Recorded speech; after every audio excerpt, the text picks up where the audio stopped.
Copa America നിലനിർത്താനുള്ള അർജന്റീനയുടെ പോരാട്ടങ്ങൾക്ക് തുടക്കമാവുകയാണ്. ഇന്ത്യൻ സമയം ശനിയാഴ്ച പുലർച്ചെ 5:30 തുടങ്ങുന്ന കളിയിൽ കാനഡയാണ് എതിരാളികൾ.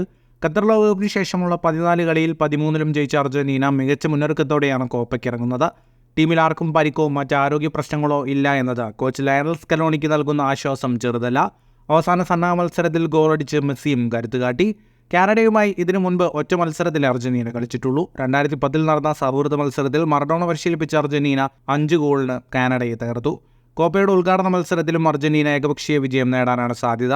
അവസാന പരിശീലന സെഷനിൽ കോച്ച് ലയണൽ സ്കലോണി അർജന്റീന 11 നിശ്ചയിച്ചിട്ടുണ്ട്. ടീമിലെ 3 താരങ്ങളുടെ കാര്യത്തിൽ മാത്രമാണ് അന്തിമ തീരുമാനമെടുക്കാനുള്ളത്.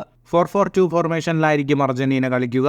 ഏറ്റവും കൂടുതൽ ലഭ്യമാവുന്ന സൂചന അനുസരിച്ച് അർജന്റീന 11 ഇങ്ങനെയായിരിക്കും: ഗോൾ കീപ്പറായി എമിലിയാനോ മാർട്ടിനസ്, പ്രതിരോധത്തിൽ Nahuel Molina, Cristian Romero, Lisandro Martinez അല്ലെങ്കിൽ നിക്കോളാസ് ഒട്ടമൻഡി, നിക്കോളാസ് ടെഗ്ലിഫിക്കോ, മധ്യനിരയിൽ Angel Di Maria, Rodrigo De Paul, Leandro Paredes, Alexis Mac Allister അല്ലെങ്കിൽ എൻസോ ഫെർണാണ്ടസ്, മുന്നേറ്റത്തിൽ ലയണൽ മെസ്സി, ജൂലിയൻ അൽവാരസ് അല്ലെങ്കിൽ ലൗചേറോ മാർട്ടിനസ്. ഫുട്ബോൾ ലോകത്തെ കൂടുതൽ വാർത്തകൾക്കും വിശേഷങ്ങൾക്കുമായി sports cafe ഇപ്പോൾ തന്നെ സബ്സ്ക്രൈബ് ചെയ്യുക.